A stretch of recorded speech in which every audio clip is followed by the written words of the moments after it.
నిన్నటి రోజు ఉపన్యాసాన్ని పూర్తి చేసేసరికి భరతుడు రామచంద్రమూర్తి యొక్క దర్శనాన్ని అపేక్షించినటువంటి వాడై ఆ చిత్రకూట పర్వత శిఖరం మీద మందాకిని నది ఒడ్డున రాముని యొక్క ఆశ్రమం ఎక్కడుందో వెతుక్కుంటూ బయలుదేరి ఆ రామచంద్రమూర్తి యొక్క దర్శనానికని వెడుతున్నాడు.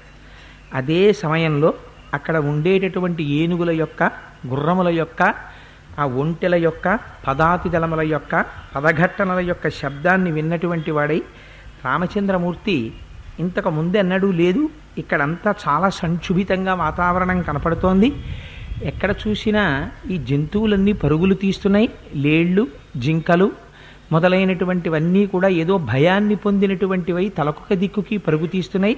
దీనికి అంతటికీ కారణమేమై ఉంటుంది? ఎక్కడో చూస్తే ఎవరో ఒక రాజో లేకపోతే రాజప్రతినిధో ఎవరో అరణ్యంలోకి వేటకొచ్చినట్టుగా అనుమానంగా ఉంది అని లక్ష్మణుణ్ణి పిలిచి, సీతమ్మ తల్లితో కూర్చునున్నాడు రాముడు. ఒకసారి లక్ష్మణుణ్ణి పిలిచాడు. పిలిచి అంటాడు, రాజావా రాజమాత్రోవా మృగయా మటతేవని అన్యద్వా శ్వపదం కించిత్ సౌమిత్రే జ్ఞాతుమర్హసి. లక్ష్మణ, ఎవరో రాజు కానీ రాజప్రతినిధి కానీ వేటకొచ్చినట్టు నాకు అనుమానంగా ఉంది, ఈ జంతువులు పరిగెడుతున్నాయి, ఒక్కసారి పరిశీలించి అసలు ఏం జరుగుతోందో నాకు చెప్పవలసింది అన్నాడు. రాముడు ఈ మాట చెప్పగానే అక్కడే దగ్గరగా ఉన్నటువంటి ఒక పుష్పించినటువంటి ఒక పెద్ద చెట్టు ఒకటి ఎక్కాడు లక్ష్మణమూర్తి. ఎక్కి మొట్టమొదట తూర్పు దిక్కుకి చూశాడు, ఏమీ కనపడలేదు. అక్కడ నుంచి ఒక్కసారి ఉత్తర దిక్కుకి తిరిగి చూశాడు. చూసేసరికి కోవిదార వృక్షం ధ్వజంగా కలిగినటువంటి ఒక పెద్ద సైన్యం కనపడింది. అందులో చతురంగ బలాలున్నాయి, ఏనుగులున్నాయి, గుర్రాలున్నాయి, పదాతి దళాలున్నాయి, దానితో పాటుగా రెండేసి గుర్రములను పూంచినటువంటి రథాలున్నాయి. వీటన్నిటినీ చూసి అనుకున్నాడు, ఓహో అయితే భరతుడు వచ్చాడు అని ఒక్కసారి ఆ పైనుంచి రామచంద్రమూర్తిని ఒక పెద్ద కేక వేశాడు. అన్నయ్య, అగ్నిం సంశమయత్వార్య సీతాచ భజతాం గుహాం సజ్జం కురుష్వ చాపంచ శరాంశ్చ కవచం తథా అంటాడు. అన్నయ్య, వెంటనే మన దగ్గర ఉన్నటువంటి అగ్నిహోత్రాలన్నింటినీ కూడా తగ్గించేసాయి, లోపలికి తీసుకెళ్ళి అగ్నిశాలలోకి చేర్చేసాయి. ఆ లోపల మన ధనస్సులు, చాపాలు, బాణాలు, అక్షయ బాణ తూణీరాలు అన్నీ సిద్ధం చేసి ఉన్నాయి. వాటినన్నింటినీ పట్టుకుని తొందరగా రా, పట్టుకుని వచ్చినట్టయితే మనం యుద్ధం చెయ్యాలి. ఎందుచేత అంటే అదిగో భరతుడు వచ్చేస్తున్నాడు.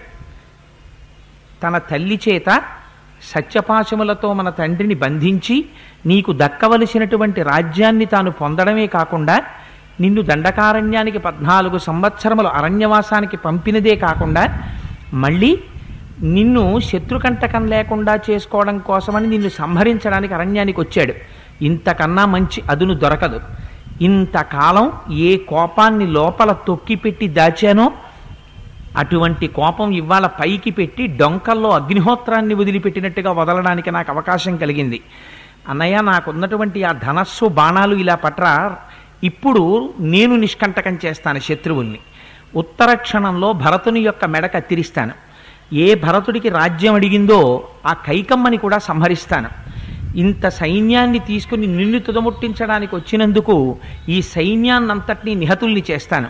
ఈ కింద పడిపోయినటువంటి ఏనుగుల్ని, గుర్రాల్ని, మనుష్యుల్ని, వీటి కళేబరాల్ని తినడం కోసమని అరణ్యంలోంచి క్రూర మృగాలు బయటికి వస్తాయి.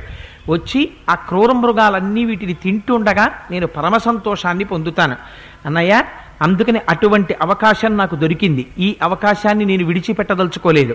అందుకని తొందరగా నా ధనస్సు, అక్షయ బాణ తూణీరాలు బయటికి పట్టరా, నీ ధనస్సు కూడా పట్టుకురా, సీతమ్మని లోపలికి పంపించేసేయి, అగ్నిహోత్రాల్ని కొంచెం నిగ్రహించు, వాటిని తగ్గించి అగ్నిహోత్రశాలలోకి చేర్చేసేయి అని ఒక పెద్ద కేక వేశాడు పైనుంచి.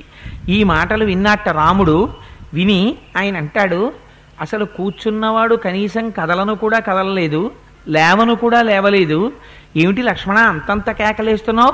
భరతుడు ఒకవేళ మంది చంపేటట్టుగా ఏమైనా కనపడుతున్నాడా అని కూడా అడగలేదు. ఆయన ఏమీ తొట్టుపాటు పొందలేదు. ఎలా కూర్చున్నాడో అలాగే కూర్చున్నాడు. కూర్చుని ఒకసారి లక్ష్మణమూర్తి వంక చెట్టు మీదకి చూశాడు. చూసి, కిమత్ర ధనుషా కార్యం అసినావాస చర్మణ మహేశ్వాసే మహాప్రాజ్ఞే భరతే స్వయమాగతే పితుస్సత్యం ప్రతిశ్రుత్య హత్వా భరతమాగతం కింకరిష్యామి రాజ్యేన శాపవాదేన లక్ష్మణ ధర్మమర్థంచ కామంచ పృథివీంచాపి లక్ష్మణ ఇచ్చాపి భవతామర్థే ఏతత్ ప్రతి శృణోమితే విప్రియం కృత పూర్వంతే భరతేన కదానుకిం ఈ దృశం వా భయం తేద్య భరతం యోత్రశంకసే ఇది రాజ్యస్య హేతో త్వమిమాం వాచాం ప్రభాషసే వక్ష్యామి భరతం దృష్ట్వా రాజ్యమస్మై ప్రదీయతాం ఉచ్యమానోసి భరతో మయా లక్ష్మణతత్వతః రాజ్యమస్మై ప్రయచ్చేతి బాఢమిచ్చేవ వక్ష్యతి అంటాడు. లక్ష్మణ, ఎందుకు తీసుకురావాలి ధనస్సు పట్రా, అక్షయబాణ తూణీరాలు పట్రా, ఆ తర్వాత ఉడుంచర్మంతో చేసినటువంటి చేతివేళ్లకి తొడుక్కునేటటువంటి ఆ తొడుగులు పట్రా అని పెద్ద కేకలేస్తున్నావే, బట్ ఎందుకు తీసుకురావాలి? తీసుకొచ్చి ఏం చేయమంటావు? భరతుణ్ణి సంహరించమంటావా? ఎందుకు భరతుణ్ణి సంహరించడం? మన తండ్రి అయినటువంటి దశరథ మహారాజు గారు నన్ను రాజ్యం విడిచిపెట్టి 14 సంవత్సరములు అరణ్యవాసం చేయమన్నారు. పితృవాక్య పరిపాలన చేయడం కోసమని నేను అరణ్యవాసానికి వచ్చాను. అరణ్యవాసానికి వచ్చినటువంటి నన్ను చూడ్డానికి భరతుడు వస్తున్నాడు.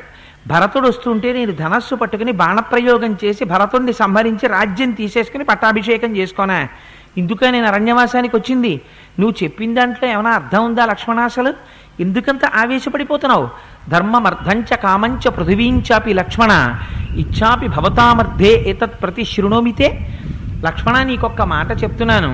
ధర్మమర్థంచ కామంచ, ధర్మము కాని అర్థము కాని కామము కాని దాని గురించి మీరేం చింత పెట్టుకోకండి అమ్మా. పర్జన్య పవనో నిలహ, వర్షం కూడా రామచంద్రమూర్తి యొక్క స్వరూపం. అలా ముందుగా ఆయన వచ్చేయాలని తొందరపడ్డాడు అనుకోండి, మనం చేయగలిగింది ఏం లేదు. సంతోషిస్తాం, ఓహో స్వామి స్వాగతం అంటాం అంతే. విష్ణు సహస్రంలో చెప్పట్లా తెల్లారులేస్తే పర్జన్య పావనో నిలహ అమృతాంశో అని చెప్తున్నాం కదా ఆ రోజును. అందుకని పర్జన్యుడు ఆయన కూడా ఆయన స్వరూపమే. అందుకని తొందరగా ఆయన వచ్చేస్తాను అంటే వచ్చే స్వామి చాలా సంతోషం అంటాం. అందుచేత ఆ తర్వాత ఏంటి సాకారంగా వస్తానంటాడు. అందుకని దాని గురించి మనం ఏం బెంగ పెట్టుకోక్కర్లేదు. ఆయన ఇచ్చే ఎలా ఉంటే అలా జరుగుతుంది. అదే కదా రాముడు చెప్పేది. నీ బెంగ ఎందుకు?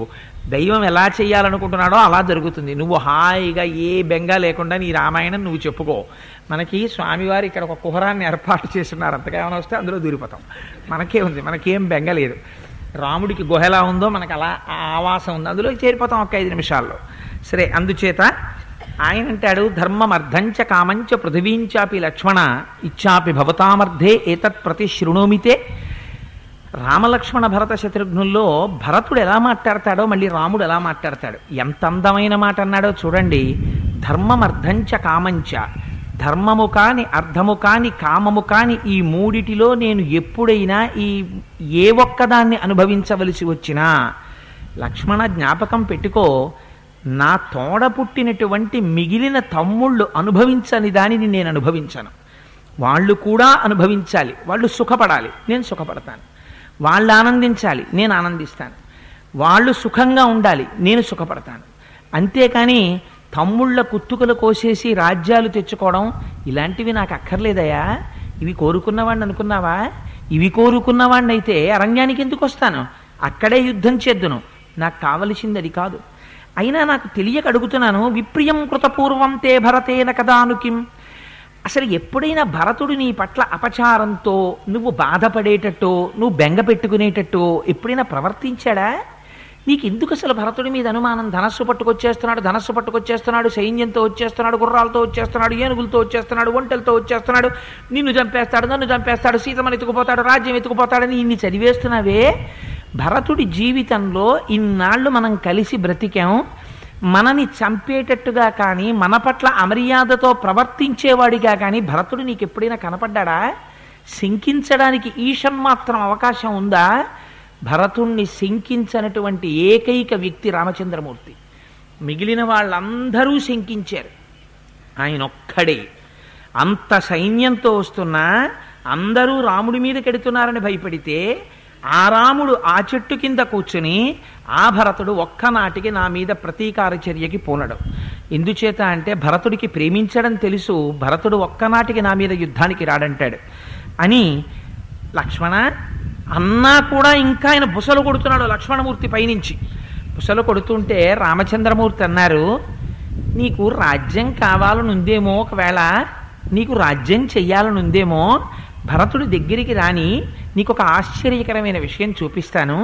నేను భరతుడికి చెప్తాను, భరత లక్ష్మణుడికి రాజ్యం ఏలుకోవాలనుందిట, లక్ష్మణుడికి ఇచ్చేయి రాజ్యం అని చెప్తాను. ఒక్క మాట మాట్లాడకుండా అన్నయ్య అదేమిటి అని కూడా అడగడు, ఇచ్చేస్తాడు. నువ్వు రాజ్యం తీసుకుందువుగానివి, భరతుడు ఎటువంటి వాడో చూద్దువుగానివి అన్నాడు. ఈ మాట అనేటప్పటికీ ఇంత లక్ష్మణుడు కూడా వ్రీళితాం, సిగ్గుపడిపోయాట. సిగ్గుపడిపోయి కుంచుకుపోయి మాట మార్చడం కోసమని, అన్నయ్య దశరథ మహారాజు గారు వచ్చారేమోనన్నయ్య, ఒకవేళ నిన్ను విడిచిపెట్టి ఉండలేక వచ్చి నిన్ను చూద్దామని వచ్చారేమో, నేను అనుకోవడం నువ్వు ఎలాగో సత్యప్రతిజ్ఞుడివి కనుక నిన్ను వెనక్కి తిప్పి తీసుకెళ్లడం కుదరదు. బహుశా నేను అనుకోవడం వదిన సీతమ్మ తల్లి ఈ దండకారణ్యవాసంలో క్లేశపడుతూ ఉంటుందని వదిన్ని తీసుకెళ్లడానికి నాన్నగారు వచ్చి ఉంటారన్నయ్య అని మాట మార్చాడు. రాముడు కూడా గ్రహించాడు. మాట మారిస్తే మాట మార్చేకురే అని తిరగబడిపోడు రాముడు. తన తమ్ముడు లక్ష్మణుడు, ఆయన క్లేశపడితే తన క్లేశమే, ఎక్కడ దిద్దాలో అక్కడ దిద్దుతాడు, అంతకన్నా ఇంక నిందించడు. ఆయన అన్నాడు, నిజమే లక్ష్మణ, నాకు కూడా అలాగే అనిపిస్తోంది, నాన్నగారు వచ్చారేమో, కానీ ఎటువంటి సూక్ష్మబుద్ధో చూడండి. లేచి నిలబడి ఒక్కసారి ఆ సైన్యం వంక చూశాడు. నాన్నగారు అధిరోహించేటటువంటి శత్రుంజయం అనబడేటటువంటి భద్రగజం కనపడుతోంది. కానీ ఆ భద్రగజం మీద ఎప్పుడూ ఒక తెల్లటి గొడుగు రాజలాంఛనం ఉండాలి. ఆ తెల్లటి గొడుగు నీడలో నాన్నగారు కూర్చుని వస్తూ ఉంటారు. కానీ ఇవాళ భద్రగజం మీద తెల్లటి గొడుగు కనిపించట్లేదు లక్ష్మణ, నాకేదో భయంగా ఉంది, నాకేదో మనసు శంకిస్తోంది పీడని అన్నాడు. ఈ మాట అంటున్నాడు అని ఎవరొచ్చారా అని ఆలోచన చేసేలోగా అక్కడ భరతుడు ఎప్పుడెప్పుడు రామదర్శనం చేస్తానా అని ఉవ్విళ్ళూరిపోతున్నాడు. దూరంగా పర్ణశాలలోంచి వస్తున్న పొగ కనపడుతోంది. ఆ చెట్లకి కట్టినటువంటి గుడ్డ పీరికలు కనపడుతున్నాయి. దానితో పాటుగా అక్కడక్కడ లక్ష్మణుడు మందాకినీ నదీ జలాల్ని తెచ్చేటప్పుడు, దర్భల్ని తెచ్చేటప్పుడు, కందమూలాదులను తెచ్చేటప్పుడు దారి తప్పకుండా ఉండడం కోసమని చెట్లకి కట్టినటువంటి దర్భలు కనపడ్డాయి.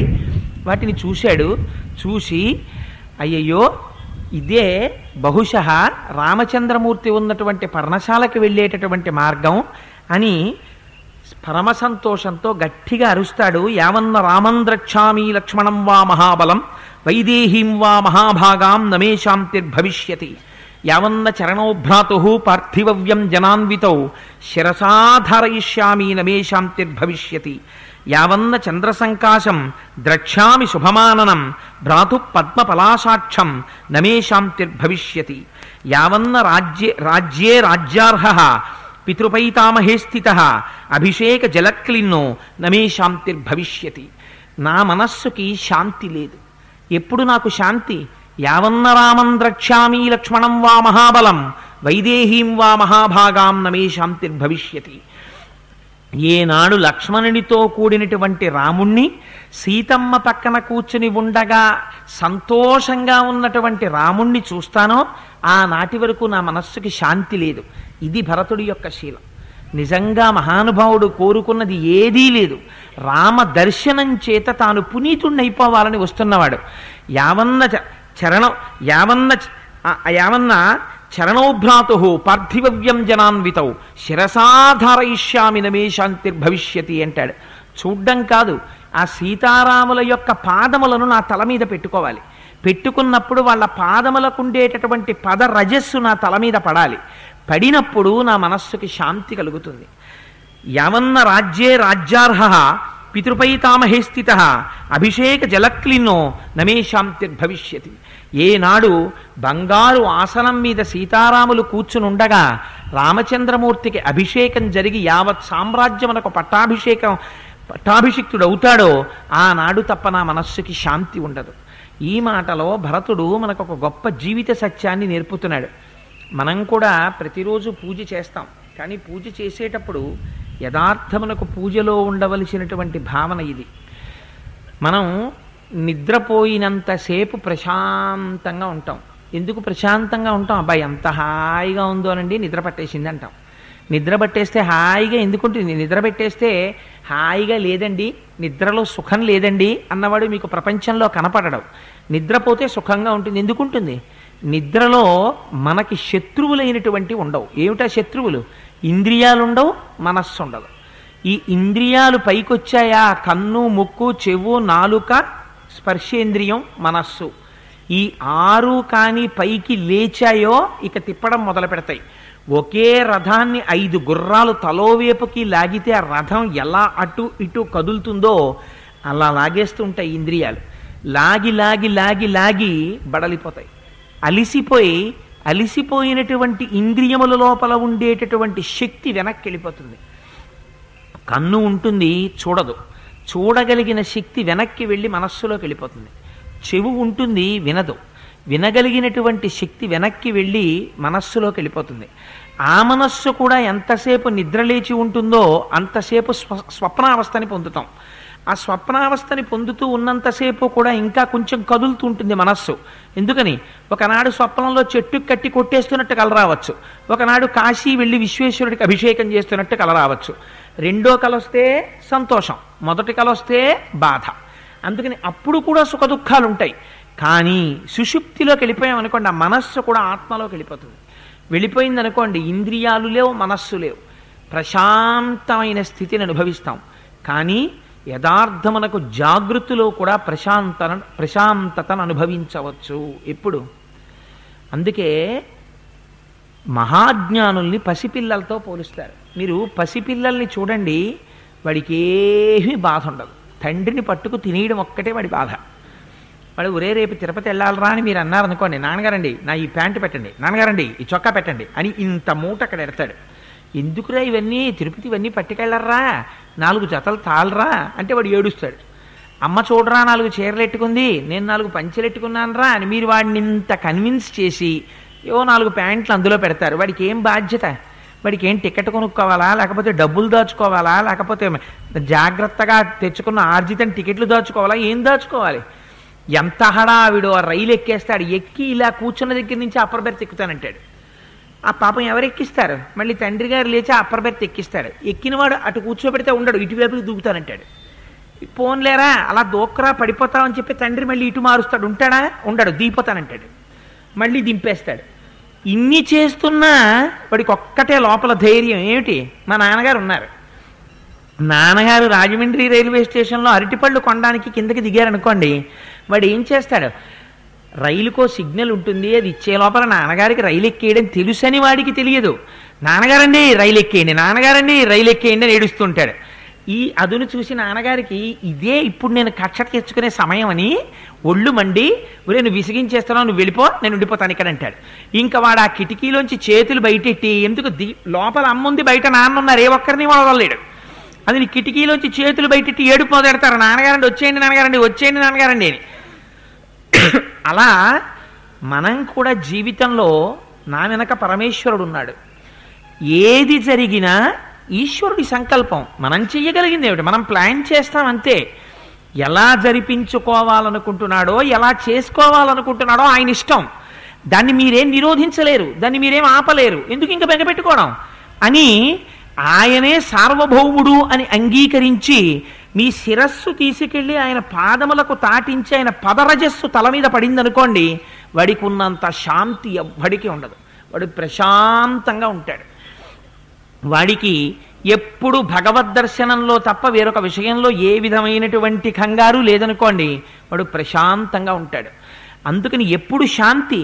ఒక పక్క రాజ్యం ఇస్తామంటే శాంతి లేదు, అశాంతికి కారణమైంది. నువ్వు భరద్వాజుడు పెద్ద సభ పెట్టి అనుభవించవయ్యా అంటే అశాంతికి కారణమైంది. ఎప్పుట్ట శాంతి? సీతారాముల దర్శనమైతే శాంతి, లక్ష్మణుడు కనపడితే శాంతి, రాముడు సింహాసనం గుచ్చుకుంటే శాంతి. నన్ను రాజ్యం వేలమంటే నాకు అక్కర్లేదు. అంటే నా అంతవాడను నేను అనడం నాకు ఇష్టం లేదు. నేను ఎప్పుడూ ఈశ్వరుడి యొక్క భృత్యుణ్ణి. అంటే భక్తితో బ్రతకడమే ఇష్టం. అందుకే మహాజ్ఞానులైన వారు కూడా ఎక్కడా స్వతంత్రత ప్రకటించలేదు. వారు ఎప్పుడు చెప్పినా ఏం చెప్పారంటే, శంకర భగవత్పాదులంతటి వారు శివానందలహరి చేస్తే అందులో స్వామి నాకు ఎటువంటి జన్మనైనా రాని, నరత్వం దేవత్వం నగవన మృగత్వం వశకత పశుత్వం కీటత్వం భవతు విహగత్వాది జననం సదాత్తత్ పాదాబ్జ స్మరణ పరమానందలహరి విహారాసక్తం చేద్ధృతయమిహ కింతేన వపుష అంటారు. ఏ శరీరం వచ్చినా ఇబ్బంది లేదు. ఎందుచేత అంటే చేసుకున్న పాపపుణ్యాలను బట్టి శరీరాలు వస్తాయి. అందరూ మనుష్యులుగా జన్మిస్తారు. ఏమిటి ఉపయోగం? మనుష్యుడిగా జన్మించినంత మాత్రం చేత ఉపయోగం ఏం లేదు. మనుష్యుడిగా జన్మించిన తరువాత దీన్ని నడిపిస్తున్నవాడు భగవానుడని తెలుసుకుని భగవంతుడి పట్ల భక్తిగా ఉండగలిగినటువంటి స్థితి ఏర్పడినప్పుడు మానవ జన్మకి సార్థకత. అది లేనప్పుడు మిగిలినటువంటి షడూర్ములు ప్రపంచానికి అంతటికీ ఉన్నాయి. కుక్కలున్నాయి, నక్కలున్నాయి, పిల్లులున్నాయి, పందులున్నాయి, నలులున్నాయి, చీమలున్నాయి. పిపీలికాది పర్యంతంలో అన్నింటికీ ఆకలి దప్పులు, శోకమోహములు, నిద్రా మైథునములు, మరణభయము ఇవన్నీ అన్నిటికీ ఉన్నాయి. మనకొక్కళ్ళకే కాదు, మనుష్య జన్మకు ఉండవలసినది ఏదైనా ఉంటే భగవద్భక్తి ఒక్కటి మిక్కుటంగా కావాలి. అందుచేత భరతుడు పాఠం నేర్పుతున్నాడు. ఎన్నడు శాంతి? సీతారామ దర్శనంలో నాకు శాంతి. ఎన్నడు శాంతి? ఆ రాముడి పక్కన నిలబడి సేవ చేసేటటువంటి లక్ష్మణుణ్ణి చూసినప్పుడు శాంతి. అందుకని ఎవరితోడైనా సంబంధం ఎందువల్ల శాంతినిస్తుంది? భగవంతుడితోడి సంబంధం ఉన్న వారితోడి సంబంధము మాకు శాంతికి కారకము తప్ప ఇక ఏ ఇతరమైన విషయముతో సంబంధం ఉన్న వారితోడి సంబంధము శాంతికి మార్గం కాదు. ఈ రహస్యాన్ని ఇవాళ భరతుడు ఆవిష్కరిస్తున్నాడు. అందుకని నీకు చాలా ప్రశాంతమైన జీవితం గడపాలనుందా? నీకు ఉండవలసిన సంబంధం భగవంతుడితోడి సంబంధం ఉన్నవారితోటి. నీకు అశాంతితో జీవించాలనుందా? అదొక్కటి విడిచిపెట్టి మిగిలిన అన్నిటితో సంబంధం పెట్టుకున్న వాళ్ళతో నువ్వు సంబంధం పెట్టుకుంటే కావలసినంత అశాంతికి కావలసినవన్నీ వాళ్ళు తెచ్చిస్తారు. శాంతినివ్వగలిగిన వాడు ఒక్క ఈశ్వర సంబంధం ఉన్నవాడే. అందుకని లక్ష్మణుడితోటి సంబంధం కావాలి, అందుకని లక్ష్మణ దర్శనం కావాలి, అందుకని రాముడు సింహాసనంలో ఉండాలి అని మహానుభావుడు పరుగు పరుగున వెళ్ళాట. నిజంగా రాముడు కనపడ్డాడు. ఆ అగ్నిశాల వంక చూశాడు. ఆ ఈశాన్యంలో పల్లంలోకి ఉన్నటువంటి అగ్నిశాలలో అగ్నిహోత్రాలు వెలుగుతున్నాయి. ఆ తెచ్చినటువంటి ధనస్సులు, అక్షయబాణ తూణీరాలు మొదలైనవన్నీ పాతాళలోకంలో భోగవతి ఎలా ఉంటుందో అలా పావులు చుట్టుకు పడుకున్నట్టుగా పడున్నాయి. చూశాడు. రాముడు మాత్రం వీరాసనం వేసుకుని కూర్చునున్నాడు. అంతకన్నా దారుణాతి దారుణమైనటువంటి విషయం ప్రపంచంలో ఇంకొకటి ఉండదు. ఎందుచేత వీరాసనం వేసుకుని కూర్చోవడం అంటే ఏమీ సరి అయినటువంటి ఆసనం లేనప్పుడు రాజాధిరాజుగా ఉండవలసిన వాడు, సింహాసనం మీద కూర్చోవలసిన వాడు ఇవాళ రామచంద్రమూర్తి ఒక అరుగు లాంటి దాని మీద కూర్చుని పృష్ఠాన్ని కటిక నేలకి చేర్చి తన ఎడమకాలు తీసి కుడికాలు మీద వేసుకు కూర్చుంటే వీరాసనం వేసుకు కూర్చున్నారు అంటారు. అందుకని ఇవాళ అటువంటి వీరాసనం వేసుకుని కూర్చున్నట్ట. పట్టుపుట్టాలు కట్టుకుని ఒంటి నిండా ఆభరణములను దాల్చినటువంటి వాడై ఇలా చూసేటప్పటికి పుంసాం మోహన రూపాయ పుణ్య శ్లోకాయ మంగళం అని అంత ఆనందాన్ని ఇవ్వవలసినటువంటి వాడు, అటువంటి స్థితిలో మెలగవలసినటువంటి వాడు ఇవాళ తంతు కృష్ణాజనధరం చీరవల్కలవాసనం దదర్శ రామమాసీన అభిత పవకోపమం సింహస్కంధం మహాబాహుం పుండరీక నిభేక్షణం పృథివ్యా సాగరాంతాయ భక్తారం ధర్మచారిణం.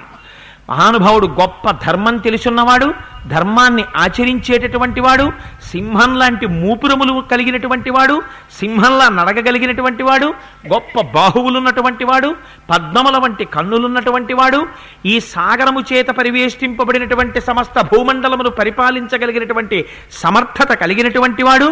అటువంటి రాముడు నారచీర కట్టుకుని ఒక ముని ఎలా కూర్చుంటాడో అలా కృష్ణాజినాన్ని పైన ఉత్తరీయంగా వేసుకుని వీరాసనం వేసుకుని కూర్చున్నాడు. చూశాడు భరతుడు. మనస్సాగలేదు. అరే నా వల్ల కదా అన్నగారికి ఇంత కష్టం వచ్చిందనుకున్నాడు. రామా అన్న మాట ఒక్కటే నోటి వెంట వచ్చింది, వేరొక మాట రాలేదు. పరుగున వెళ్ళాడు. ఇంకా అంత దూరంలో ఉన్నాడు రాముడు. దగ్గరకి కూడా చేరలేకపోయాడు. ఆ శోకభారంతో నేల మీద పడిపోయేటప్పటికి భరతుణ్ణి చూశాడు రాముడు. చూసి పరుగున వచ్చి పైకి లేపాడు. పైకి లేపి స్వస్థత కలిగిన తరువాత తెచ్చి ఒళ్ళో కూర్చోపెట్టుకుని కళ్ళు తుడిచి ఆ గడ్డం పట్టుకుని పైకెత్తి, ఏమిటి నాన్న భరత, ఏమిటి వేషం, ఈ నారచీరేమిటి, ఈ కృష్ణాజనం ఏమిటి, ఆ తలంతా జటలు కట్టుకోవడం ఏమిటి, ఇంత నల్లటి స్వరూపం ఏమిటి, ఆ భరతుడి జుట్టు ఎంత అందంగా ఉండేదంటేట ఎక్కడైనా మంచి పుష్పమాల కనబడితే దాచేవట దశరథ మహారాజు గారు. భరతుడి కొప్పుకు బాగుంటుంది, భరతుడి వెంట్రుకలు చాలా బాగుంటాయని, అంత మంచి కేశ సంపద భరతుడిది. అందున చాలా మృదువైనటువంటి శరీరం ఉన్నవాడు, మంచి మెత్తటి పట్టుబట్టలు కట్టించేవాడు దశరథ మహారాజు గారు. అటువంటి వాడివి నువ్వు ఇవాళ ఇలా కృష్ణాజినం వేసుకుని నారచీర కట్టుకున్నావా, ఆ జటామండలం అంతా పెంచుకున్నావా, ఏమిటి స్వరూపం, నల్లగా ఉన్నావా, కాంతిహీనుడు అయిపోయావా, ఎప్పుడొచ్చావు?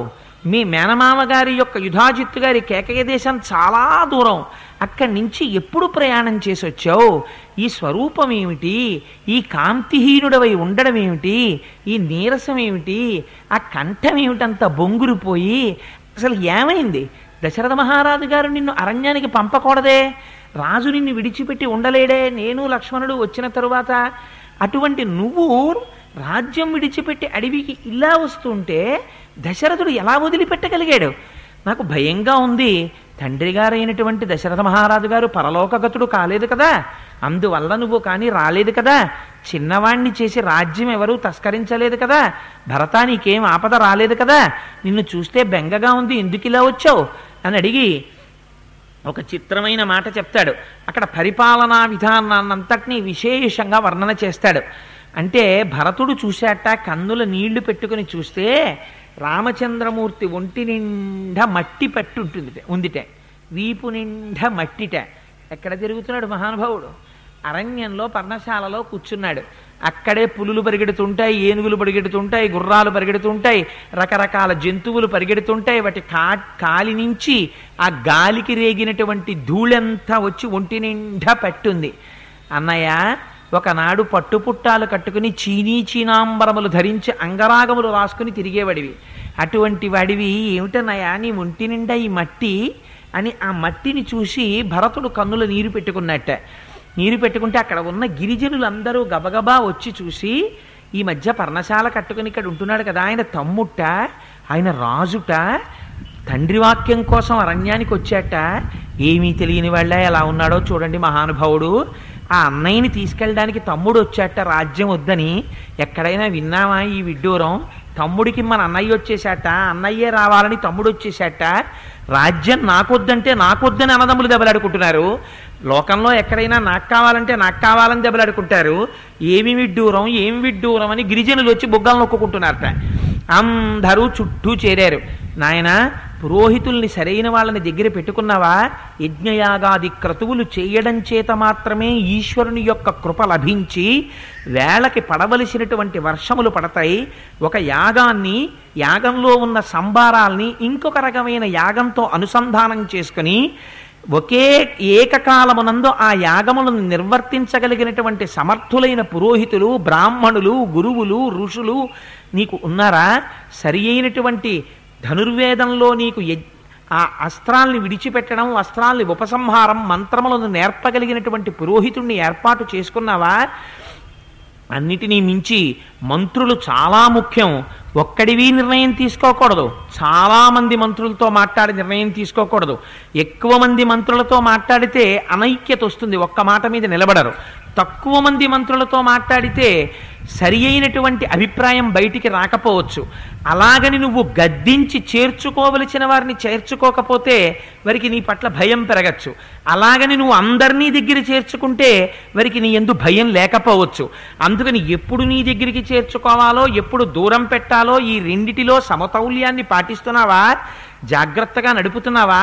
ఉపధ పరీక్షలు నిర్వహిస్తున్నావా మంత్రులకు అని అడిగాడు. అంటే పూర్వకాలం రాజులు మంత్రిని నిర్ణయించుకుంటే మంత్రి పదవి ఇచ్చే ముందు రహస్యంగా తమ అంతఃపురకాంతలకి వీళ్లే కానుకలు ఇచ్చి రాజులు ఎవ్వరికీ తెలియకుండా అంతఃపురకాంత తన దగ్గర ఉన్నటువంటి వారితోటి పరిచారకుల ద్వారా ఆ మంత్రి పదవిలోకి నిర్ణయింపబడిన వాడికి కానుకలు పంపినట్టుగా పంపించేవారు.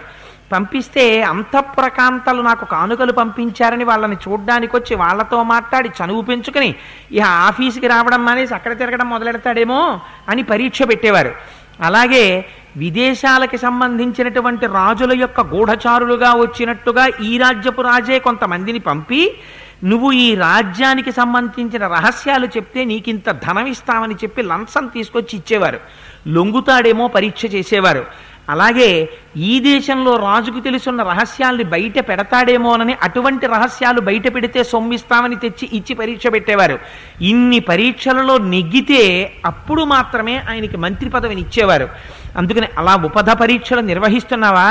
రాజ్యంలో 18 మంది మీద ముగ్గురు గూఢచారుల్ని పెట్టాలి. ఎవరు వాళ్ళు? ఇవాల్టి రోజున మనం ట్రెజరీ డిపార్ట్మెంట్ అని పిలుస్తామే, దానితో సహా కలిపి చెప్పాడు మహానుభావుడు రామచంద్రమూర్తి. అక్కడ నుంచి కోట రాజద్వారాన్ని కాపాడేటటువంటి కావలివాడి దగ్గర నుంచి ఎక్కడెక్కడ ముఖ్యమైనటువంటి పనులు నిర్వహిస్తుంటారో వాళ్ళ మీద ముగ్గురు గూఢచారులు ఉండాలి. ముగ్గురు గూఢచారులకి ఒకరికొకరు గూఢచారులమని తెలియకూడదు. అలా గూఢచారుల్ని పెట్టి గూఢచారుల ద్వారా వార్తలు వినాలి. యువరాజు దగ్గర గూఢచారిని పెట్టకూడదు. అలాగే రాజు తన ప్రధానమంత్రి దగ్గర గూఢచారిని పెట్టకూడదు.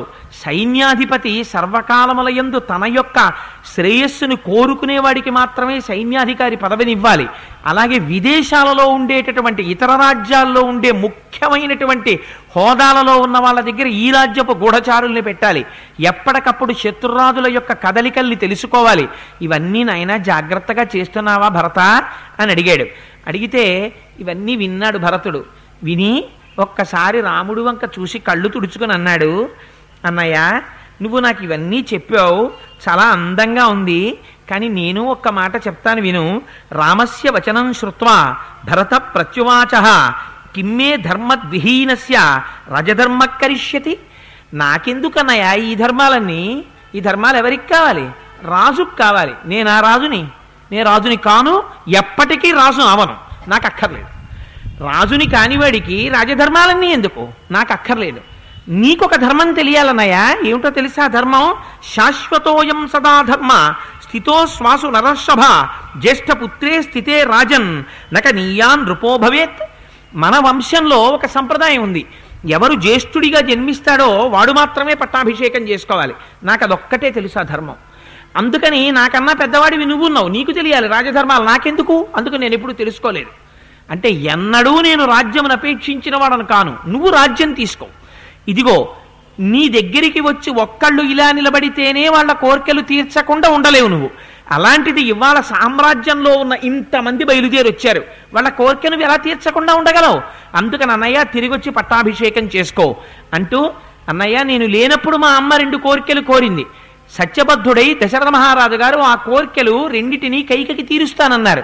నువ్వు అరణ్యవాసానికి వెళ్ళావు, కానీ దానివల్ల ఫలితం ఏమొచ్చిందో తెలుసా? నేను రాజ్యం తీసుకోలేదు. అదే సమయంలో కైకమ్మ విధవ అయింది. మా తండ్రి దశరథ మహారాజు గారు స్వర్గలోకగతుడై వెళ్ళిపోయాడు. ఇవాళ నాన్నగారు లేరన్నయ్య, నువ్వు వెళ్ళిపోవడం చేత ఇంత ఉపద్రవం సంభవించింది అన్నాడు. ఈ మాట విన్నట్ట రాముడు కూర్చున్నవాడు కూర్చున్నట్టే ఆ పై నుంచి కింద పడిపోయాట, నేల మీద పడి మూర్ఛపోయాట. మూర్ఛపోయి అది మట్టిని కూడా చూడకుండా దానిలో దొర్లుతూ ఏడుస్తున్నట్ట తండ్రిని తలుచుకొని. రాముడి కన్నా జ్ఞాని ప్రపంచంలో ఉన్నాడా? వైదేహి సహితం సురద్రుమతలే అని మహానుభావుడు ఆయన వీరాసనం వేసుకుని చుట్టూ హనుమా మొదలైనటువంటి వారు కూర్చునుంటే తత్వజ్ఞాన బోధ చేస్తారు. అంత గొప్ప రామచంద్రమూర్తి, అంతటి మహాజ్ఞాని తండ్రి గారు మరణించారని తెలిస్తే అంత ఏడ్చాడు.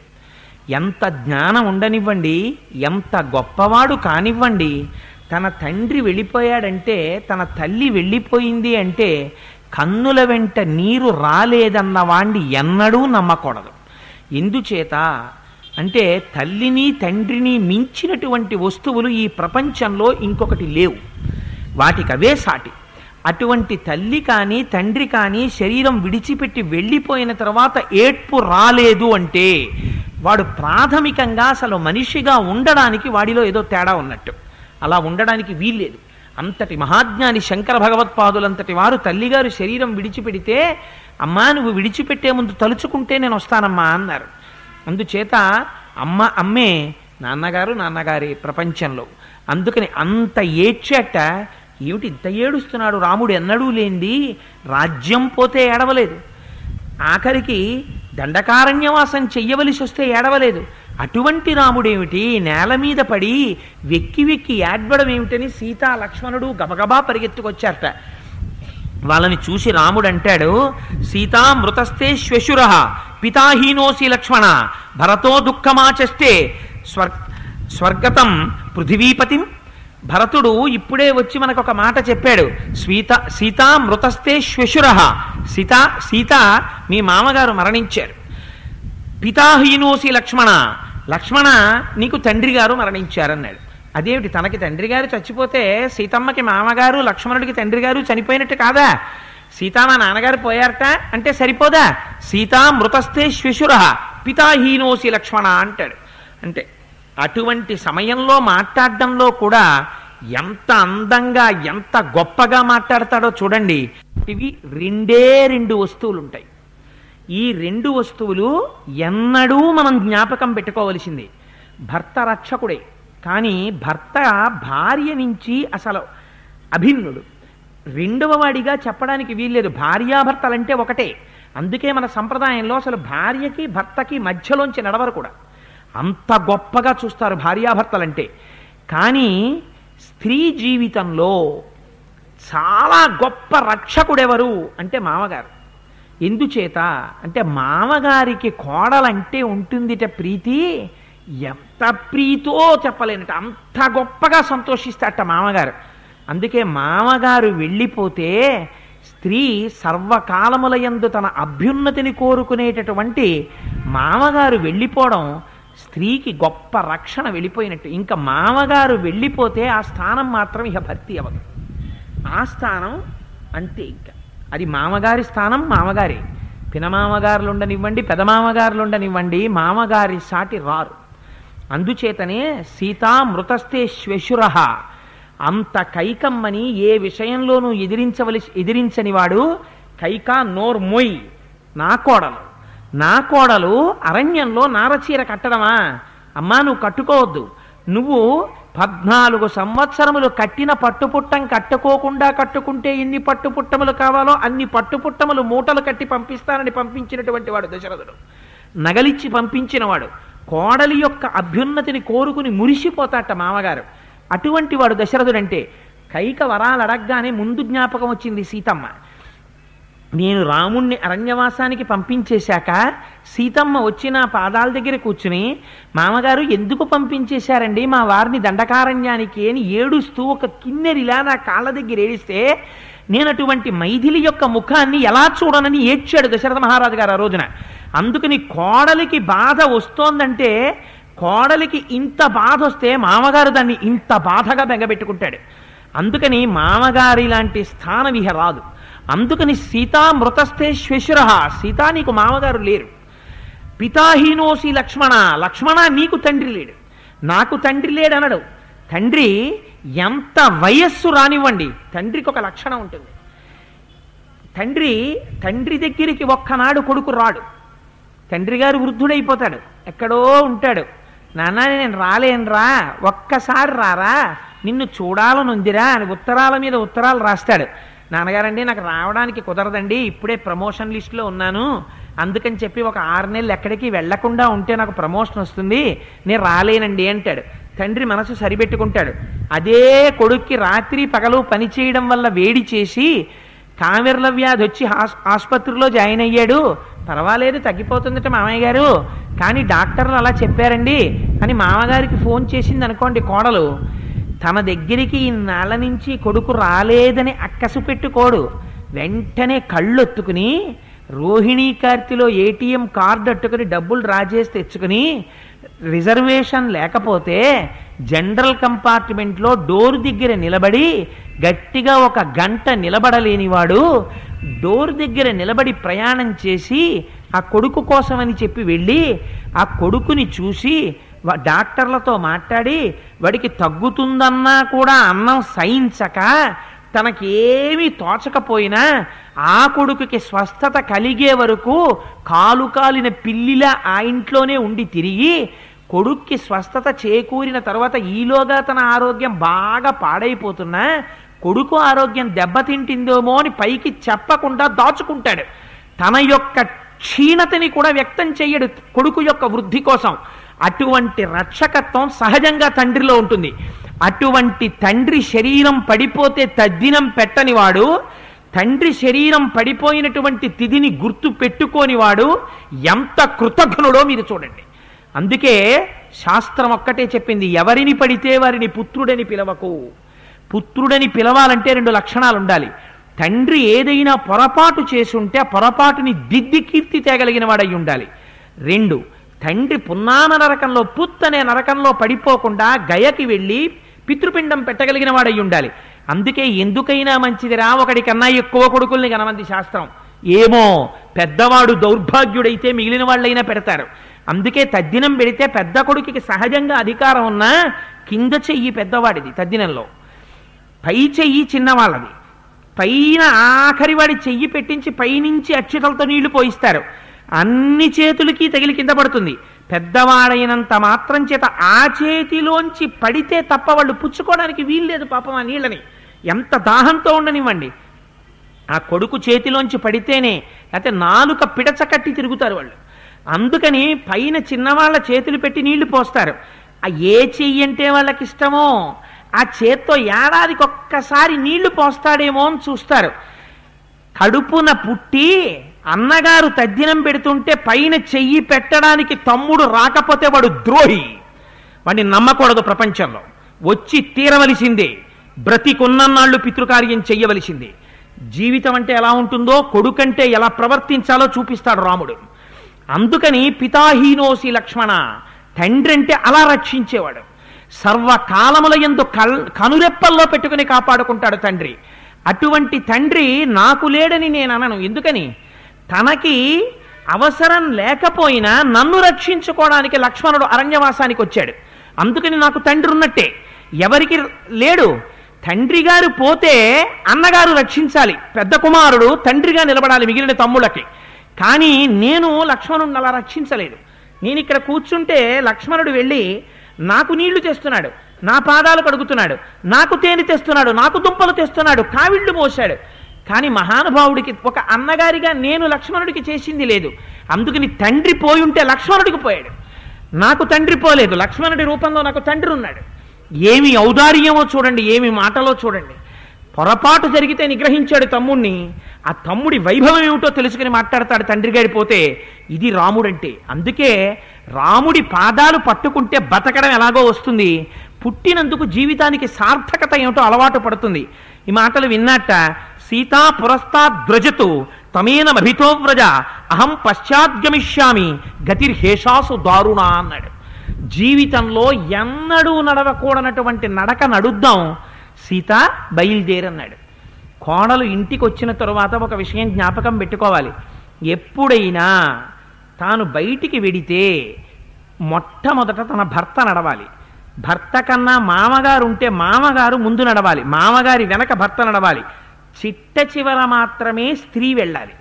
మొట్టమొదట స్త్రీ నడిచి చిట్ట చివర ఇంటి యజమాని నడిస్తే ఇంటి యజమాని చచ్చిపోతే ధర్మోదకాలు ఇవ్వడానికి ఎడుతున్నట్టు గుర్తు. దారుణమైన నడక అని గుర్తు. ఇవాళ కలిసి రావట్లేదంటే, వానలు పట్టలేదంటే, పంటలు పండట్లేదంటే, ఆయనేమో ఇంటికి తాళం వేసుకుంటూ ఉంటాడు, ఈవిడేమో గుమ్మం దాట ఆటో మాట్లాడుతుంటుంది. ఆయనకేం తెలుసు ఎలా కలిసి వస్తుంది? కలిసి రమ్మంటే ఎక్కడుంది ధర్మం?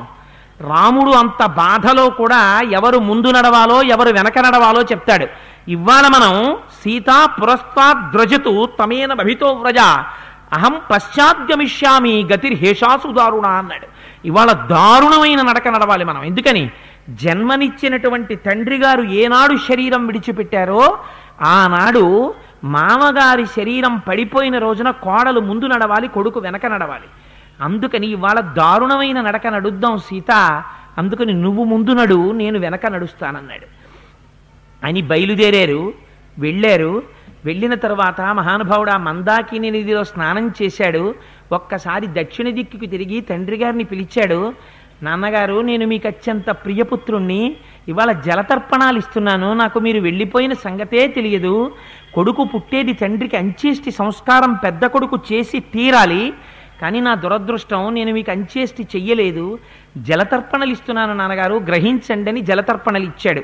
ఇచ్చి ఆ లక్ష్మణుణ్ణి పిలిచి ఒక మాట చెప్పాడు. పర్ణశాలలో ఆ గారకాయలు ఉన్నాయి, గారకాయలు బద్దల కొట్టి గుండ చేసి కాస్త రేగుపిండితో కలిపి పట్రా, దర్భలు కొసలు దక్షిణ దిక్కుకుండేటట్టుగా పరు, దాని మీద మనం ఆ పిడచలు పెడదామన్నాడు.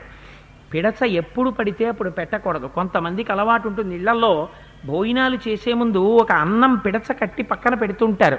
ప్రతిరోజు ఇంట్లో తద్దినం పెట్టడంతో సమానం అది. అలా పిడచ పెట్టకూడదు. భూతబలికి పక్షులకి వాటికి వెయ్యాలి అని మీరు అనుకుంటే మృగముద్ర పట్టి ఇలా తీసి పక్కన పెట్టచ్చు. వేలి యొక్క చారలు పడేటట్టుగా పిడచ కట్టి పెట్టకూడదు. అందుకే ఇంట్లో పెద్దలైన వారు ఉంటే పడిశం పడుతుందేమో అని ఒక అలవాటు ఉంటుంది. ఇంటి యజమాని విస్తట్లోకి భార్య ఏం చేస్తుందంటే ఓ గరిటెతో నెయ్యేసి నెయ్యిలో కాస్త మిరియం ఆ తర్వాత వాము మొదలైనవి నేతిలో వేయించి తెచ్చి యజమాని విస్తట్లో వేస్తుంటారు. వేస్తే యజమాని వేడన్నంలోకి కలుపుకుని నైవేద్యం పెట్టి వ్యాహృతులు బుచ్చుకున్న తర్వాత కలిపి తాను తీసి పిల్లలకి భార్యకి ఇస్తాడు. అప్పుడు కూడా పిడచ కట్టివ్వడానికి వీల్లేదు. మృగమద్ర పట్టి విడిన అన్నం ఇవ్వవలసిందే, పిడచ కట్టి మాత్రం ఇవ్వకూడదు. అందుకని అసలు పిడచ కట్టి మనమే తినాం. అందుకని పిడచలు కట్టి పెట్టాడు. పిడచలు కట్టి పెడితే దర్భల మీద అది కేవలం పితృకార్యం. పితృకార్యం పెట్టడంలో కూడా ఎంత గొప్ప మాట మాట్లాడాడో చూడండి. ఒక కొడుకు పుట్టాడు అని తల్లిదండ్రులు ఎందుకు సంతోషిస్తారంటే తనకి శరీరంతో ఉన్ననాళ్ళు వాడు సుఖ పెట్టాడో పెట్టకపోయాడో, తను తెచ్చుకున్న దానితో తానే తింటాడు. తనకి ఒంట్లో ఓపికన్ననాళ్ళు కొడుకుని కష్టపడి పెంచుతాడు. కొడుకు తండ్రి సొమ్ము తింటాడు కానీ తండ్రికి కొడుకు సొమ్ము పెట్టింది చాలా తక్కువ. యథార్థమునకు తండ్రి ప్రేమ లేనినాడు కొడుకు అసలు అంత అభ్యున్నతిలోకి రానే రాడు. అటువంటి తండ్రి కోరుకునేది ఏది అంటే సంవత్సరంలో ఏ తిథినాడు ఆయన శరీరం పడిపోయిందో ఆ శరీరం ఆ లోపల ఉండేటటువంటి జీవుడు 3 తరాలు దాటిపోయేంత వరకు మిట్ట మధ్యాహ్నం 12 గంటల వేళ దాహార్తితో వస్తారు. ఒక్కసారి వచ్చి చూస్తారు, తనవారు పోస్తారా నీళ్లు, తనవారు పెడతారా అన్నమని. పెట్టకపోతే వేరొకరు పెట్టినా ముట్టదు. అది కొడుకు ఉండడం వల్ల ఉపయోగం, కొడుకు ఉండడం వల్ల పెద్ద శాపం. వాడు పెట్టలేదనుకోండి వాళ్ళ అలా ఆకలితో మల్ల లాడితో పడి ఉండడమే, ఇంకెవ్వరూ పెట్టరు వాళ్ళకి. అలా పడుంటారు. ఇవాళ తద్దినాలంటే చాలా చులకనైపోయాయి. బ్రాహ్మణ కుటుంబాల్లో తద్దినాలు మానేసిన దౌర్భాగ్యులు ఉన్నారు నాకు తెలుసు. వాళ్ళని నేను అంతకన్నా గౌరవమైన మాటలతో నేనేం పిలవను. సభాముఖంగా కోటేశ్వరరావు దౌర్భాగ్యుడు అన్నాడు ఏమిటని మీరు అనుకుంటే అనుకోండి. అంతకన్నా గొప్ప గొప్ప బిరుదులతో వాళ్ళని పిలవవలసిన అవసరం నాకేం లేదు. వ్యాసపీఠం మీద ఉండగా నాకెవడి మీద గౌరవం లేదు, నేనెవడికి భయపడేది లేదు. తండ్రికి తద్దినం పెట్టనివాడు దౌర్భాగ్యుడే నా దృష్టిలో. అందుచేత మహానుభావుడు ఎంత గొప్ప మాట అంటాడో చూడండి. ఐంగుదం బదరీ మిశ్రం పిణ్యాకం దర్భ సంస్థరే న్యస్య రామ సుదుఃఖార్తో రుదన్వచనమబ్రవీత్. ఏడుస్తూ రేగుపిండి గారపిండి ముద్దలు 2 తెచ్చి దర్భల మీద పెట్టి ఒక మాట అన్నట్ట. తండ్రి గారే ఎదురుగుండా వచ్చి ఇలా చెయ్యి చాపినా సరే పెట్టడానికి వీల్లేదు. గొప్పతనం ఏమిటో తెలుసా అండి? పెద్ద కొడుకు దర్భల మీద పెట్టిందే వాళ్ళు పుచ్చుకుంటారు. అందుకని దర్భల మీద మాత్రమే పెట్టాలి. అందుకని దర్భల మీద పిడచలు పెట్టి ఒక మాట చెప్పాడు. ఇదం భుంక్ష మహారాజా ప్రీతో యదశనావయం యదన్న పురుషోభవతి తదన్నాస్త్యస్య దేవతాః. కొడుకుకి ఒక నియమం ఉంది.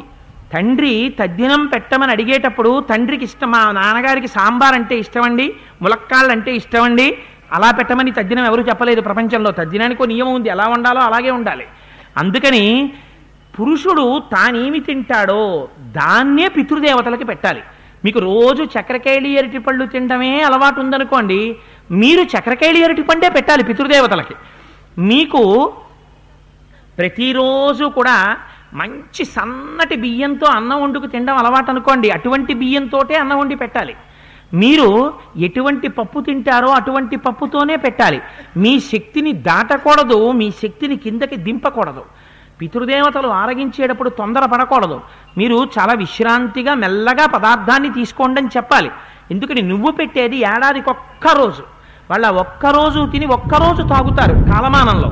అందుకని తొందర పడకూడదు, తొందర పడకుండా పెట్టాలి. మార్కండేయ పురాణంలో తద్దినం ఎలా పెట్టాలో ఎంత విస్తారంగా చర్చించారో. వాళ్ళు చేసేది ఏమిటంటే ఆశీర్వచనం చేసి వెళ్ళిపోతారు. పితృదేవతలు ఆశీర్వచనం చేస్తే తర్వాతి తరాలు పైకొస్తాయి. పితృదేవతల ఆశీర్వచనం లేకపోతే తర్వాతి తరాలు భ్రష్టు పట్టేస్తాయి. అందుకని మహానుభావుడు నాన్నగారు నేనేది తింటున్నానో మీకు అది పెట్టాలి. అందుకని ఇవాళ రాముడు కోరుకుంటే భరత రథంలోంచి కాస్త గబగబా అన్నీ తెప్పించి గారెలు వండించు, పప్పు వండించు, అన్నం వండించు, చారు పెట్టించు అంటే భరతుడు పెట్టించలేడా? పెట్టలేదు రాముడు. ఎంత ధర్మం తెలుసున్నవాడో చూడండి. అడుగు తీసి అడుగేస్తే రాముడికి ధర్మమే. అందుకని గారపిండి ముద్ద పెట్టాడు. నాన్నగారు నేను ఇది తింటున్నాను, గారపిండి తిని బ్రతుకుతున్నాను ఇవాళ, ఇది రాముడంటే ఎంత ధర్మమో చూడండి. రేగుపిండి ముద్ద తిని బతుకుతున్నాను, అందుకని గారపిండి ముద్ద రేగుపిండి ముద్ద నాన్నగారు మీకు ఇక్కడ పెట్టాను, తినండి నాన్నగారు అన్నాడు. అని ఆ మంత్రాలు చెప్పి అక్కడ పెట్టిన తరువాత నిశ్శబ్దంగా కన్నుల నీరు పెట్టుకుని నలుగురు కలిసి వెనక్కి వచ్చారు. వచ్చిన తరువాత చీకటి పడుతోంది, కూర్చున్నారు. కూర్చున్న తర్వాత భరతుడు అన్నాడు, అన్నయ్య, నేనెప్పుడూ రాజ్యం కోరుకోలేదు. మా అమ్మ అడిగిందన్న మాట నాకు తెలియదు. తెలియక మా అమ్మ 2 వరాలు అడిగింది. దశరథ మహారాజు గారు ఇచ్చారు. కానీ ఈ రాజ్యం నాకు అక్కర్లేదు. అన్నయ్య, నువ్వు ఈ రాజ్యాన్ని స్వీకరించవలసింది. ఎందుచేత? ఈ రాజ్యం నువ్వు మాత్రమే భరించగలవు, నేను భరించగలిగిన వాడను కాను. అందుకే ఇంతమందిని కలిసి వచ్చాం. పౌరులు వచ్చారు, జానపదులు వచ్చారు, బ్రాహ్మణులు వచ్చారు, పురోహితులు వచ్చారు. దయచేసి ఈ రాజ్యాన్ని స్వీకరించన్నయ్యా అన్నాడు. అంటే ఆయన అన్నాడు, మనం ఎవరం ఎక్కడ ఉండాలి అనేటటువంటి అధికారం తండ్రి గారికి 3 భార్యలున్నారు, 3 పత్నులున్నారు, 350 మంది భార్యలున్నారు, 4 కుమారులున్నారు, రాజ్యం ఉంది, సైన్యం ఉంది, పౌరులున్నారు. తండ్రి ఎంత గొప్పవాడంటే మహారాజుగా ఎవరెక్కడ ఉండాలో నిర్ణయించగలడు. మనకి తండ్రిగా ఎవరు ఏదనుభవించాలో కూడా దశరథ మహారాజు గారి ఇష్టం. దశరథ మహారాజు గారు నన్ను 14 ఏళ్ళు అరణ్యవాసం చెయ్యమన్నాడు, నిన్ను రాజ్యం తీసుకోమన్నాడు. రాముడి దృష్టిలో అరణ్యవాసానికి రాజ్య పరిపాలనకి తేడా లేదు. నీకది ఇచ్చాడు, నాకు ఇది ఇచ్చాడు. నాకేది ఇచ్చాడో నేను తీసుకుంటాను, నీకేది ఇచ్చాడో నువ్వు తీసుకో. అంతేకాని తండ్రి గారు ఇచ్చినవి తారుమారు చేసుకునే అధికారం మనకెక్కడుంది? నీకేది ఇచ్చాడో అది నువ్వు తీసుకో తమ్ముడు అన్నాడు. చీకటి పడిపోయింది. ఆ రోజు రాత్రికి పడుకున్నారు. మరునాడు ఉదయం లేచారు. అందరూ కూర్చున్నారు. 4 అన్నదమ్ములు నిశ్శబ్దంగా ఉన్నారు. ఈలోగా వశిష్ఠుడు భార్యల్ని తీసుకుని వస్తున్నాడు. ముందు రోజు వస్తూ వస్తూ కౌసల్య చూసింది మందాకినీ నది ఒడ్డున దర్భల మీదున్న గారపిండి ముద్దలు, రేగు ముద్దలు చూసి, ఓహో, ఇవి తద్దినంలో పెట్టాడంటే రాముడు ఇవాళ ఇవి తిని బ్రతుకుతున్నాడు అనమాట. ఎంత కష్టంలో ఉన్నాడు నా కొడుకని ఏడ్చింది. 3 తల్లులు వచ్చారు, మంత్రులు వచ్చారు, పురోహితులు వచ్చారు, జానపదులు వచ్చారు, అందరూ వచ్చారు. మరునాడు ఉదయం కూర్చున్నారు. ఎవ్వరూ మాట్లాడరు, నిశ్శబ్దంగా ఉంది. అటువంటి సమయంలో మొదట భరతుడు లేచి అన్నాడు, అన్నయ్య, శాంతత మామికా మాతా దత్తం రాజ్యమిదమ్మమ తద్దదామి తవైవాహం భుంచు రాజ్యమకంటకం. అన్నయ్య, నువ్వు ఏ రాజ్యాన్ని మా అమ్మ కైకకిచ్చావో ఆ రాజ్యాన్ని కైకమ్మ నాకివ్వాలనుకుందో దాన్ని తిరిగి నీకిచ్చేస్తున్నాను. ఎందుకని? నిన్ననేమన్నాడు? దశరథుడు నీకిచ్చాడన్నాడు. అందుకని ఇవాళ భరతుడు అటువైపు నుంచి నరుక్కొచ్చాడు. దశరథుడు మా అమ్మకి ఇచ్చాడు, మా అమ్మ నాకివ్వాలనుకుంది, నేను నీకు ఇచ్చేస్తున్నాను. ఎందుకని? శాంతతా మామికా మాతా దత్తం రాజ్యమిదమ్మమ తద్దదామి తవైవాహం భుంచ్వ రాజ్యమకంటకం. ఏ కంటకం లేకుండా ఈ రాజ్యాన్ని నువ్వు పరిపాలించాలి. ఎందుకు పరిపాలించాలో తెలుసా అన్నయ్య? గాడిద, గుర్రం 4 కాళ్ళ జంతువులు ఒక అరణ్యంలోనే ఉంటాయి. ఉన్నంత మాత్రం చేత గుర్రం నడక గాడిదికి వస్తుందా? రాదు. అలా మనిద్దరం దశరథ మహారాజు గారి కుమారులమే. నీకున్న శక్తి నాకు వస్తుందా రాజ్య నిర్వహణలో? రాదు. వర్షాకాలంలో తెగిపోయినటువంటి సేతువు ఉన్నటువంటి చోట నీరు ప్రవహించినట్టు నియంత్రించడానికి వీలు లేని రీతిలో ఈ మహాసామ్రాజ్యం ఉంది. ఇటువంటి సామ్రాజ్యాన్ని నేను భరించలేను. అందుకని అన్నయ్య, నువ్వే వచ్చి దీన్ని స్వీకరించవలసింది. ఇది రాజధర్మం అన్నయ్య, అందుకని నేను నీకిస్తున్నాను, స్వీకరించమన్నాడు. అంటే రాముడు అన్నాడు, నువ్వు ఒక చిత్రమైన మాట చెప్పావు భరత, నీకు నేను ఒక విషయం చెప్తాను విను. కాలోహి బలవాన్ కర్త సతతం సుఖదుఃఖయోహో. కాలం అనేటటువంటిది పరమబలవత్తరమైన స్వరూపం. అది ప్రవాహం ఎలా వెళ్ళిపోతుందో అలా వెళ్ళిపోతుంది. ఆ వెళ్ళిపోయేటప్పుడు ఒక గమ్మత్తు చేస్తుంది. ఆ వెళ్ళిపోతున్నప్పుడు శరీరం ముడతలు పడిపోతుంది. ముడతలు పడడం కనపడదు, కాలం వెళ్ళడం కనపడదు. ఒకనాడు ఇలా శరీరం వంక చూస్తే ముడతలు పడిపోయి కనపడుతుంది. మా చిన్నప్పుడు మా అమ్మగారి దగ్గరికి వెళ్ళి ఆడుకునేవాళ్ళం. ఆవిడకి థైరాయిడ్ ఉండేది పాపం. మా అమ్మ చర్మాన్ని ఇలా అంటే ఇలాగే నిలబడేది, మళ్ళీ ఇలా వెళ్ళేది కాదు. అమ్మ, నీ చర్మం ఏమిటమ్మా ఇలా నిలబడుతుందని వెళ్ళి ఇలా ఇలా పెట్టి ఆడుకుంటూ ఉండేవాళ్ళం ఆవిడ చెయ్యి దగ్గర. అలాగా శరీరం ముడతలు పడిపోయినప్పుడు తెలియదు. అందుకని ఆ శరీరం ముడతలు పడిపోయిన తరువాత శరీరం జర్జరీభూతం అయిపోతుంది. జర్జరీభూతం అయిపోయిన కొంతకాలానికి శరీరం పడిపోతుంది. పడిపోయిన తరువాత నువ్వింతకాలం ఏ ధనం సంపాదించావో, ఏ వాహనాలు సంపాదించావో, ఏ ఆస్తి సంపాదించావో, ఈ శరీరాన్ని పట్టుకుని ఎవరు తల్లి అని తండ్రి అని దీన్ని కౌగిలించుకుంటున్నారో వారెవ్వరితోటి దీనికి సంబంధం ఉండదు. అది నా కొడుకు నా కొడుకు నా కొడుకని వెంపర్లాడిపోతుంది. ఒక్కసారి అందులోంచి బయటికి వెళ్ళిపోతాడు. వెళ్ళిపోయిన తర్వాత అది నేల మీద పడుకుంటుంది. పడుకున్న తర్వాత నిజంగా కొడుకు వచ్చి కౌగిలించుకుంటాడు, కానీ అది మాట్లాడదు. ఎందుకని? ఒకసారి ఖాళీ చేసి వెళ్ళిపోయిందా ఇంకా దీనితో సంబంధం ఉన్నటువంటి ఎవరితోటి దీనికి సంబంధం ఉండదు. ఇది వెళ్ళిపోతుంది. ఆఖరికి వెళ్ళిపోయి పంచభూతములలోంచి వచ్చినటువంటి శరీరం పంచభూతాల్లోకి వెళ్ళిపోతుంది. అలాగే దశరథ మహారాజు గారు కూడా వెళ్ళిపోయారు. అయితే నీకొక్క విషయం చెప్తాను. యథా కాష్టంచ కాష్టంచ సమేయాతాం మహార్ణవే సమేత్య చ వ్యపేయాతాం కాలమాసాత్య కంచన. ఒక మహాసముద్రంలో రెండు ఎండు పుల్లలు కొట్టుకుని వెళ్ళిపోతుంటాయి. ప్రవాహంలో రెండు ఒక చోటికి వస్తాయి. కొంతసేపు కలిసి ప్రయాణం చేస్తాయి. ఆ తర్వాత ఓ పుల్ల ఇటు వెళ్ళిపోతుంది, ఓ పుల్ల ఇటు వెళ్ళిపోతుంది.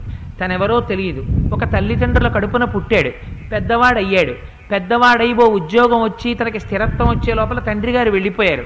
ఈలోగా ఎవరో ఎక్కడ పుట్టిన పిల్లో తనకి తెలియదు.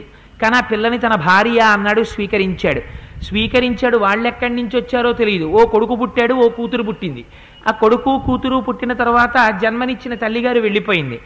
ఏదో మహాసముద్రంలో ఆ రెండు పుల్లలు కొట్టుకొచ్చాయి. ఇప్పుడు ఆ రెండు పుల్లలకి ఇంకో రెండు పుల్లలు, ఓ కొడుకు ఓ కూతురు. ఆ కొడుకు కొన్నాళ్ల తర్వాత ఉన్నత విద్యలకని వెళ్ళిపోతాడు. ఆ తర్వాత ఉద్యోగాలు వచ్చాయని వెళ్ళిపోతాడు. వాడు తాత్కాలికంగా దూరం అవుతాడు. కూతురు అత్తవారింటికి వెళ్ళిపోతుంది. మళ్ళీ ఇద్దరే మిగులుతారు.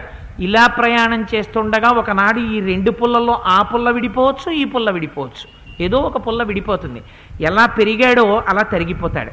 అందుకని లక్ష్మణ, పెరగడం అనేటటువంటిది తరగడం కోసమే, జ్ఞాపకం పెట్టుకో. ఎలా పెరిగిందో మళ్ళీ అలా తరిగిపోతావు. ఎందులోంచి ఒక్కడిగా వచ్చావో అందులోకి ఒక్కడివే వెళ్ళిపోతావు. తోడుగా వచ్చే వాళ్ళు ఎవ్వరు ఉండరు. ఇది తెలుసు కాబట్టి దశరథ మహారాజు గారు యజ్ఞయాగాదులు చేసి పుణ్యాన్ని మూట కట్టుకుని స్వర్గానికి వెళ్ళిపోయాడు.